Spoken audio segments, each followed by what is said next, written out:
삶 가운데 밀접하게 관련되어 있는 물건이나 음식을 보면 특이한 것이 하나가 있습니다. 뭐냐면 처음의 목적과 다르게 다른 용도로 사용되고 있는 것을 볼 수가 있습니다. 예를 들면 그렇습니다. 여러분 청바지 잘 입죠?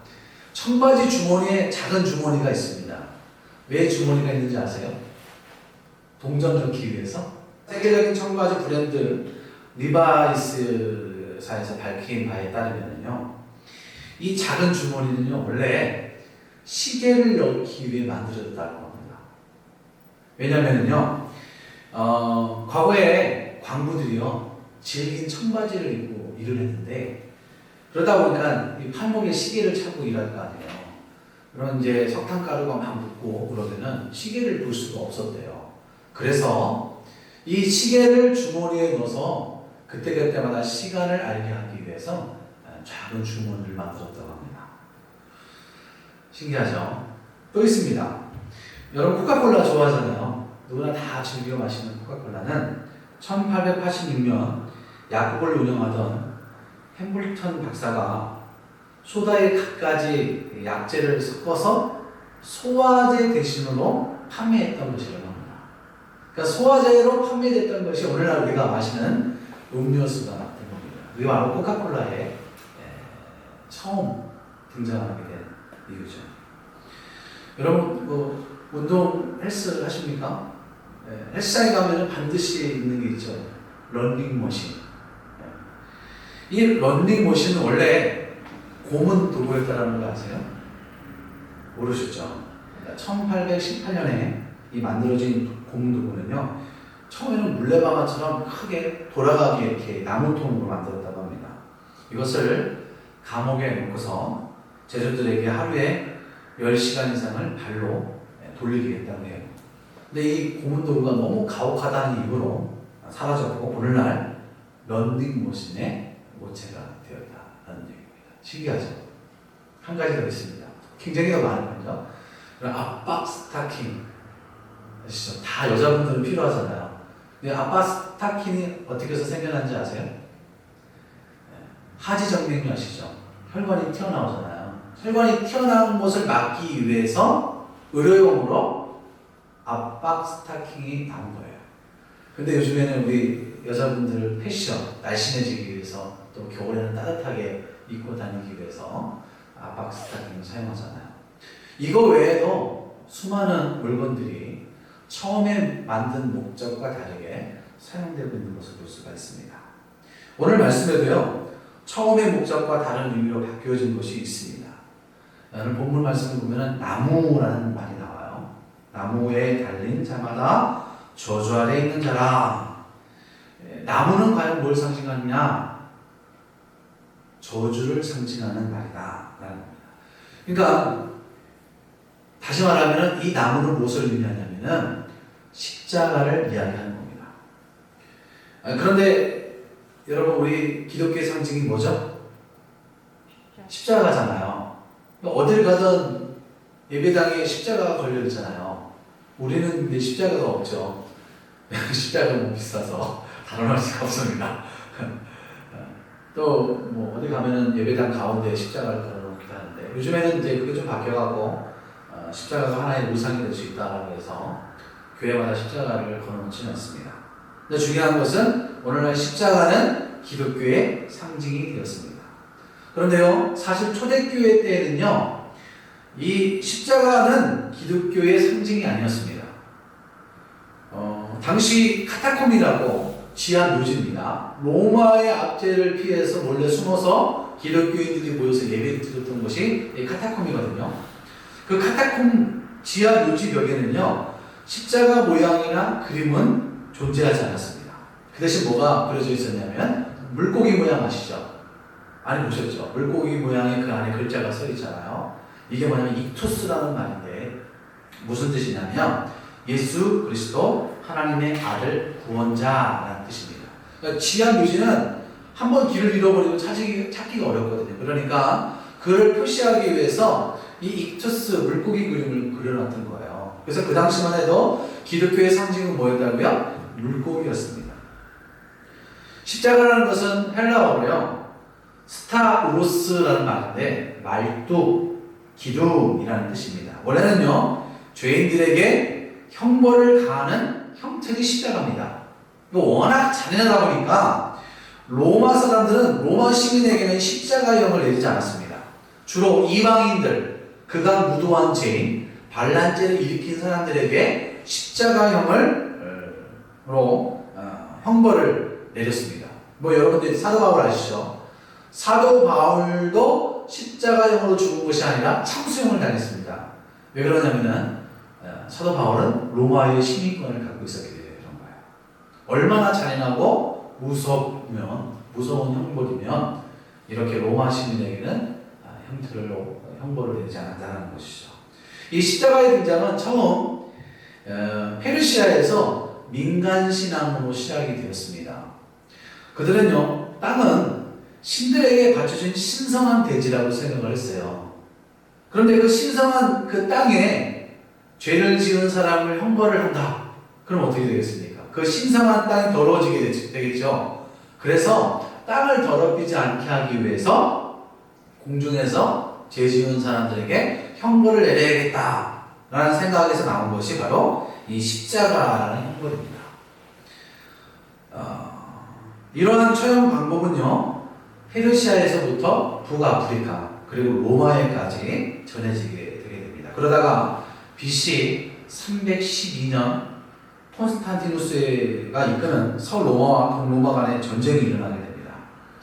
근데 전쟁이 일어나기 앞서 이 콘스탄티누스가 꿈을 꾸게 되는데 이때 그리스도께서 나타나셔서 십자가를 보여주시는 거예요. 그러면서 하는 말이 내가 전쟁에 나갈 때 모든 기에 십자가를 그리고 그것을 십자가의 군기를 새겨 전쟁에 나가면 승리하게 될 것이다 라는 꿈을 꾸게 됩니다. 그래서 모든 기에다가 십자가를 그려놓고 전쟁에 나가게 됩니다. 전쟁에 나가서 이겼을까요? 졌을까요?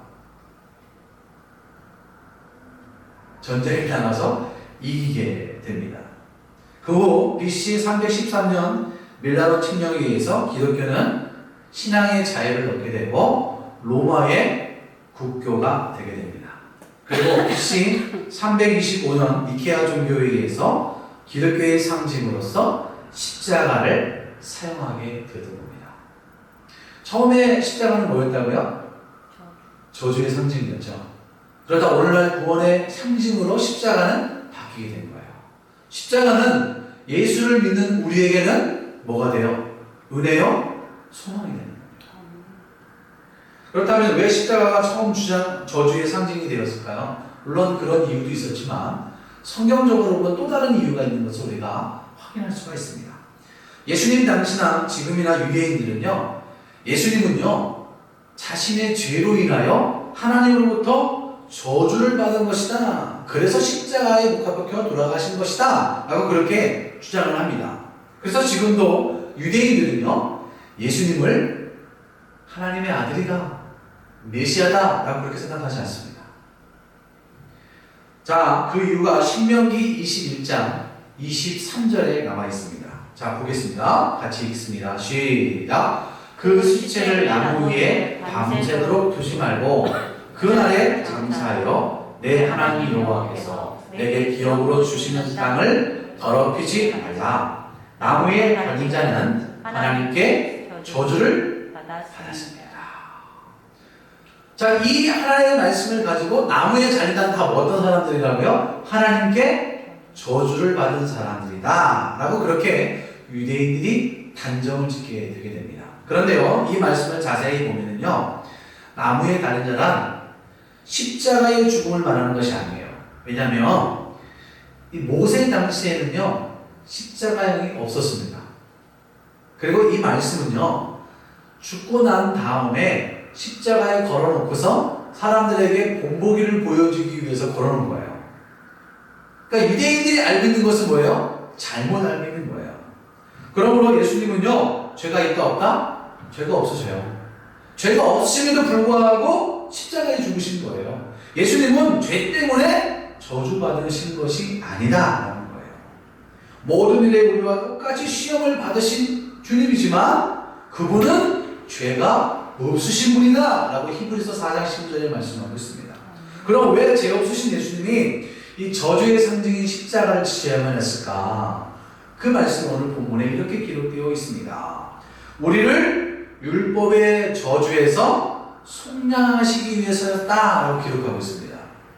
우리를 율법의 저주에서 속량하시기 위해서 예수님이 저주의 상징인 십자가에 매달려 돌아가신 겁니다. 자, 갈라디아서 3장 13절 본문 말씀입니다. 시작. 그리스도께서 우리를 위하여 저주를 받은 바 되사 율법의 저주에서 우리를 속량하셨으니, 이 말씀 쉬운 말씀으로 읽으면 이렇게 되어 있습니다. 시작. 그리스도께서는 율법이 우리에게 쉬운 저주를 거두어 가셨습니다. 율법이 우리에게 쉬운 그 저주를 예수님께서 걷어가시기 위해서 십자가에 못 박혀 돌아가셨다 라고 그렇게 이야기하고 있는 겁니다. 율법 아래 있는 자들은 율법으로 인하여 저주를 받게 되었다 라고 이야기하고 있는 거예요. 갈라디아서 3장 11절 말씀을 보면 또 하나님 앞에서 아무도 율법으로 말미암아 의롭게 되지 못할 것이 분명하니 이렇게 이야기하고 있습니다. 그러니까 율법에 속한 자, 율법 아래 있는 자는 누구도 의롭게 될 수 있다 없다? 없다라고 그렇게 이야기하고 있는 거예요. 그럼 율법이 뭐예요? 율법은요, 하나님에 대한 법 그리고 사람에 대한 법을 이야기합니다. 그 축소판이 십계명이에요. 십계명. 그러니까 여러분 율법의 말에 의하면 여러분들이 십계명을 지켜야지만 어떻게 되는 거야? 구원받게 되는 거예요. 율법에 의하면 여러분이 십계명을 지켜야지만이 천국 가는 거예요. 그렇게 할 수 있어요? 없습니다. 우리는 율법을 지킬 수 있는 그런 능력을 갖고 있는 사람들이 아니에요. 율법을 지켜야 구원을 받는다. 율법은 곧 선행과 공로로 구원의 여부가 결정되는 것이다 라고 우리에게 이야기하기 때문에 그래요. 여러분 기독교와 타종교의 다른 점이 뭔지 아십니까? 기독교는 오직 믿음으로 말미암아 구원을 얻는 거예요. 여러분 믿습니까? 그러면 타종교는 뭐예요? 자신의 행위, 선, 공로, 그에 의해서 구원을 받는 거예요. 여러분 불교는 뭐예요? 해탈이에요. 내 스스로가 산에 가서 돌을 닦아서 신이 되는 것이 불교입니다. 내가 해야 되는 거예요. 죄송하지만 여러분 카톨릭, 천주교 거기 뭐예요? 행위로 구원받는다고 하잖아요. 착한 일 해야 되잖아요. 그래서 중세시대 면죄부를 팔았잖아요. 그 면죄부를 착한 행위를 통해서 너희 부모가 구원받고 너희 자녀가 구원받을 수 있다. 너도 구원받을 수 있다. 라고 그렇게 이야기한 게 아니겠습니까? 그러니까 세상에 있는 모든 종교는 다 뭐예요? 너가 어떻게 하느냐에 따라서 구원을 받느냐 못 받느냐가 결정된다. 그러니까 구원의 주체가 누군 거예요? 하나님이 아니라 너 자신이다. 그러니까 어떻게 살아야 되는 거예요? 착하게 살아야 된다. 선하게 살아야 된다. 꼭 기독교가 아니어도 상관없다. 하나님 안 믿어도 좋다. 내가 열심히 성실하게 잘 살면 다 구원을 받는다 라고 그렇게 이야기하고 있는 겁니다. 그런데 정말 여러분 행위로 구원 받을 수 있어요? 없어요. 우리는 다 죄인이잖아요. 그래서 의인은 없나니 한 명도 없다라고 성경을 이렇게 단정지고 있는 거예요. 여러분 지금 앉아있죠? 옷 한번 털어보세요. 아무리 깨끗하게 옷을 빨았어도 털어서 문제 안 나는 사람이 있어요? 없어요? 없습니다. 다 우리는 죄인이에요. 그래서 바울이 이렇게 얘기하잖아요. 의인은 오직 믿음으로 말미암아 산다. 이렇게 이야기할 거예요. 이 진리의 말씀이 따라합시다. 복음이다. 복음이다. 여러분 복음과 율법의 차이점이 어떤지 아십니까? 자, 신명기 21장 18절에서 21절까지 말씀 읽어보겠습니다. 시작. 사람에게 완악하고 패역한 아들이 있어 그의 아버지의 말이나 그 어머니의 말을 순종하지 아니하고 부모가 징계하여도 순종하지 아니하거든 그의 부모가 그를 끌고 성문에 이르러 그 성읍 장로들에게 나아가서 그 성읍 장로들에게 말하기를 우리의 이 자식은 완악하고 패역하여 우리의 말을 듣지 아니하고 방탕하며 술에 잠긴 자라면 그 성읍의 모든 사람들이 그를 돌로 쳐 죽일지니 이같이 내가 너희 중에서 악을 제하라. 그리하면 온 이스라엘이 듣고 두려워하리라. 여러분 자녀 어때요? 부모님 말 들어요, 안 들어요? 안 들을 때도 많고 들을 때도. 그럼 성경에는 뭐라고 되어 있어요? 돌로 쳐 죽이래요. 제가 이야기하는 게 성경이 그렇게 이야기하고 있잖아요. 하나님의 법, 율법을 어기면 돌로 쳐 죽이래요. 여러분 오늘 이 말씀을 들으면서 누가 생각이 납니까? 신약에 누가 생각이 나나요? 탕자가 생각이 나지 않아요? 탕자. 누가복음 15장에 예수님이 탕자의 비유를 하십니다. 아버지 재산을 받아 집을 떠나 허랑방탕한 삶을 살다가 모든 것을 다 잃고 이제 아버지 앞에 돌아왔을 때에 아버지가 어떻게 해요? 그 아들을 반기죠. 제일 좋은 옷을 입히죠. 손가락에 가락지를 끼웁니다. 새 신을 끼워줍니다. 그리고 살찐 송아지를 잡아서 큰 잔치를 벌입니다. 여러분 구약과 신약의 말씀이 차이가 어때요? 율법에 의하면 이 아들도 어떻게 해야 되는 거예요? 돌로 쳐 죽여야 되는 거예요. 그러나 예수님이 뭐라고 얘기하시는 거예요? 그 아들을 기다립니다. 그리고 용서합니다. 하나님의 아낌없는 변함없는 사랑을 탕자의 비유를 통해서 깨닫게 되는 거예요. 여기 요한복음 8장에 보면요, 한 여인이 현장에서 간음하다가 붙잡혀왔습니다.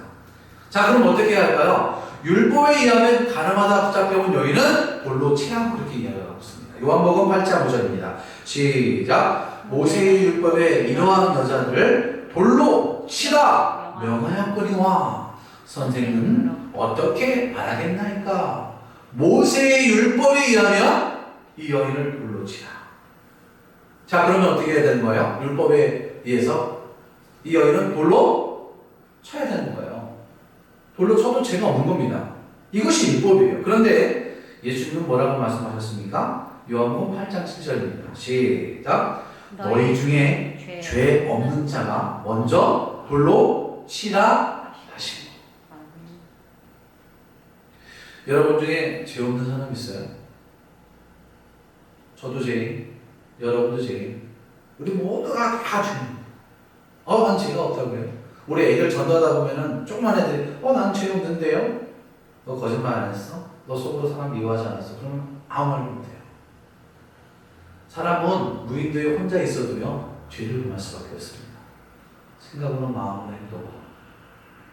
그러니 결국 우리는 다 죄인이에요. 그러니까 우리는 다 뭐예요? 그 말씀을 지키는데 그 율법을 지켜야 되는 지킬 수 없기 때문에 다 율법 아래 있는 거예요. 율법 아래 있으니까 다 어떻게 해요? 우리는 다 저주 아래 있다라는 거예요. 그러므로 우리 스스로가 율법에서 벗어날 길이 있다 없다? 없습니다. 코에 걸면 코골이, 귀에 걸면 귀골이 되는 거예요. 율법은요 죄를 찾아서 죄 지은 사람을 정죄합니다. 고발해요. 너 죄인이야. 그래서 그 사람의 죄를 들추어냅니다. 너 여자친구하고 싸웠지? 너 물건 훔쳤지? 너 부모님 말씀 안 들었지? 너 다 죄인이야. 너 지옥 가야 돼. 이게 율법입니다. 이렇게 율법의 저주 아래에 있는 우리를 위해 예수님이 어떤 일을 하셨냐? 갈라디아서 3장 13 다시 한번 읽어볼게요. 시작. 우리를 위해 저주받은 바 되사 율법의 저주에서 우리를 속량하셨으니. 속량이라는 말이 나옵니다. 중요한 말입니다. 헬라어로 값을 치르고 사다, 되돌려 사다라는 말입니다. 뭐냐면 노예로 있는 사람을 몸값을 지불해서 사서 그 사람에게 자유를 주는 것이 속량입니다. 그러니까 여러분 우리는 다 뭐예요? 율법의 저주 아래 있는 사람이에요. 율법의 저주 아래 있는 사람들을 하나님께서 십자가로 우리를 사셔서 우리의 죄를 대신 주시고 우리를 위해 돌아가신 거예요. 우리에게 자유를 주신 거예요. 그래서요 우리가 예수를 믿으면 그 율법의 저주 아래 자유게 되는 거예요. 이 사실을 믿을 수 있기를 바랍니다. 어떤 분은요 성경에 돼지고기 먹지 말라 라고 해서 돼지고기 안 먹는 사람도 있어요. 어떤 사람은요 제사 음식 이거 귀신이 먹는데 먹으면 안 돼. 안 먹으면 게 좋죠. 그러나 바울은 그렇게 이야기하지 않습니다. 주일 내내 빠졌어. 어떻게 나 하나님 죄졌어 나 어떻게 해? 하고 두렵고 무서움에 덜덜 떠는 사람들도 있습니다. 여러분 이런 모든 것에 자유할 수 있기를 주의 이름으로 축복합니다. 그렇다고 해서 나 자유해 죄를 안 갔으니까 상관없어 행복해 이렇게 이야기하는 게 아니에요. 우리가 하나님 앞에 죄를 범했으면 그 죄에 대해서 우리 스스로가 애통하며 탄식하며 내가 하나님 앞에 죄를 범했구나. 내가 다시는 하나님 앞에 이런 죄를 범하지 말아야지 라고 회개하는 그 마음, 결단과 다짐이 있어야지만이 그 사람이 주님 앞에 건강한 신앙인의 사람의 모습입니다. 그러니까 여러분 회개하면 돼요. 회개하고 털어버리면 되는 거예요. 여기에 바로 율법의 필요성이 나옵니다. 뭐냐면 만약에 여러분 율법이 없었다 그러면 어떻게 할까? 그게 죄인지 잘 몰라요. 하나님 말씀에 이것은 죄다라고 단정지우기 때문에 이것이 죄구나 내가 잘못했구나 하나님 용서해 주자 알 수 있는 것이 율법에 죄가 기록이 되어 율법에 기록되어 있지 않으면 우리가 죄가 죄인 줄 모르는 거예요. 그래서 율법은 뭐예요? 우리의 잘못을 우리의 죄를 깨닫게 하는 역할이 있는 겁니다. 자 로마서 3장 20절입니다. 같이 읽습니다. 시작. 그러므로 율법의 행위로 그의 앞에 의롭다 하심을 얻을 육체가 없나니 율법으로는 죄를 깨달음이니라. 여러분 율법이 있어야 돼요? 없어야 돼요? 있어야 돼요. 그래서 죄를 지어도요 우리는 애통하고 주님 앞에 하나님 용서해 주십시오 회개하고 나오면 하나님께서 죄를 용서해 주시는 거예요. 예수 안에 있는 자는 자유함이 있습니다. 아멘. 어떤 율법도 우리를 정죄하지 못합니다. 그래서 예수 안에 있는 자는 결코 정죄함이 없다라는 말씀하고 있잖아요. 그래서 우리는 음식도 마음대로 먹을 수 있고요. 옷도 마음대로 입을 수 있고요. 예수님이 왜 십자가에 돌아가셨느냐라는 질문 앞에 답을 이야기하는 거예요. 그 목적을 설명하고 있는 겁니다. 그 목적이 두 가지입니다. 뭐예요? 하나는 아브라함의 복을 받게 하기 위해서다. 여러분 아브라함의 복이 어떤 복을 받았습니까? 의롭게 하심을 받았다. 의롭게 하시는 예. 그리고 나서 창세기 22장 17절과 18절에 그에게 복을 주시고 그 자손에게 복을 주고 그 하는 모든 일 가운데 복의 근원이 되게 하셨습니다. 그리고 그들 믿음의 조상으로 삼아서 그 후손들에게 믿음의 귀감을 보여주는 성경에 없어서는 안 돼. 믿음의 사람, 믿음의 조상이 되게 하셨어요. 여러분 그런 축복을 여러분 모두가 누릴 수 있기를 주의로 축복합니다. 두 번째는요, 성령의 약속을 받게 하셨습니다. 성령의 약속이 뭡니까? 예수님이 돌아가시고 난 후에 40일 동안 제자들과 함께 하셨습니다. 그러면서 하시는 말씀이 뭐냐면은 뭐라고 얘기했어요? 아버지의 약속을 기다려라. 그 아버지의 약속이 뭐예요? 성령의 은혜입니다. 성령님을 보내주시겠다는 약속의 말씀이거든요. 요한복음 14장 16절입니다. 시작. 내가 아버지께 구하겠으니 그가 또 다른 보혜사를 너희에게 주사 영원토록 너희와 함께 있게 하리니. 그래서 오순절날 마가의 다락방에 제자들이 모여 함께 기도할 때 성령이 불같이 임하게 됩니다.